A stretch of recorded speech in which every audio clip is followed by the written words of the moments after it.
Hey guys, it's Miss Young. It's my last trip to the art room. I try to take things home that I need to, 1, teach art, 2, make art, 3, just be happy because I love making art.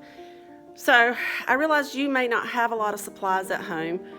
I did leave everybody's watercolor paints with their teachers.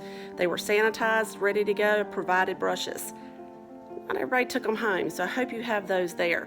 So right off the bat, all of you should have your watercolor set, whether it's the 8 or the 16. Okay, so some supplies you're hopefully got or want to get, or I don't suggest going out, but some of these things are at the grocery store. A lot of them are at the dollar store. Some of you already have them. Obviously, markers, crayons, colored pencils. Now kids love markers, but to cover a lot of area with art, I use crayon or colored pencils. Markers take forever. You usually get a little tired, and what is a neat mark turns out to be like this, and it just drains the ink out of there. Glue, whatever brand, Elmer's. I do keep the clear glue. Slime was a big thing, and I actually ended up finding several gallons of that on sale. This pours out super fast, almost like dripping water. So if you have a kid that's glue happy, and many of you do, this is a staple for everybody in our class, is Scotch tape. Have plenty of Scotch tape. Your children love Scotch tape. Keep some refills around. This is the cheapest way to go, is to find a dispenser and put refills in it. Now, dollar store, for that project that I put up today with the stained glass windows, this is painter's tape. Dollar store has a thick roll, but it's almost tackier and stronger than their masking tape. The best one for doing the stained glass windows or the chalk on the wooden fence would be probably this one.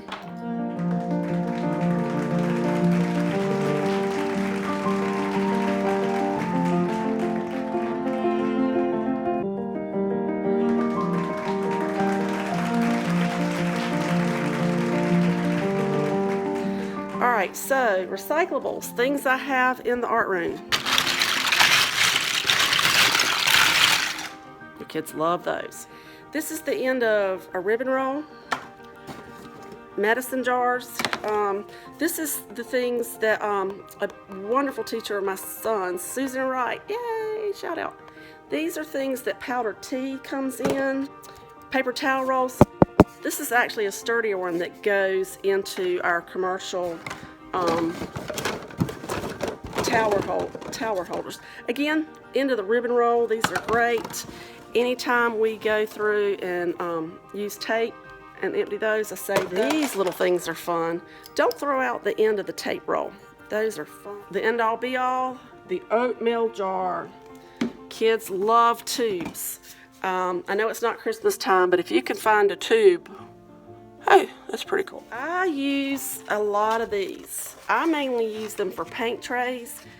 Parents, if your kids are going to paint and you don't want to waste the paint, this will last you at least a week, maybe longer. Put little spots of paint in here. I usually don't put the colors side by side because they tend to mix in here. I also allow them or tell them to mix up here. But this will keep your child's paint, if it's acrylic or temper, for a long time. You want to be super cautious with it. Wrap it up with cling wrap or put it into a Ziploc bag. And Ziploc bags are fun to have around too. Staple we have in here, paper plates. You can draw and paint on this flat side. This has got a shiny finish on it, so this is good to mix paints. Oh my gosh, one of my favorite things, styrofoam. Takeout trays, styrofoam. You can actually draw in these with ink pen. Once you draw in it with an ink pen, if you put a light coat of paint on it, even with this, they can play around with printmaking. This friendship bracelet stuff in here, this keeps kids busy for hours. They can either figure out, or they could use a pattern they know, or let them figure it out. I have tons of this in here.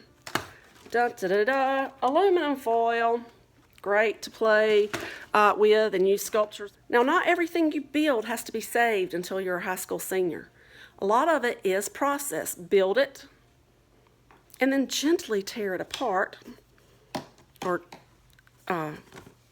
disassemble it later. Trust me, I know your parents, I know your homeroom teachers. They do not love all these monstrous things we build and take home. You love it for a little while, but again, think about how long we may not be able to go get supplies or go to Michael's or Hobby Lobby. Use these things again and again. Sometimes I tell students to build towers and I give them requirements like which one of you can build the tallest tower only using XXX certain items and it not fall down in 15 minutes. They love that one. I just wanted this to be kind of a list of things you might have, things you already have, things that are nice to have. But we can make this work with things you have at home. So do not think you've got to run and stock up on things at the art store. Recycle everything. So look for things around the house, and we're going to talk about process versus product later. Ciao.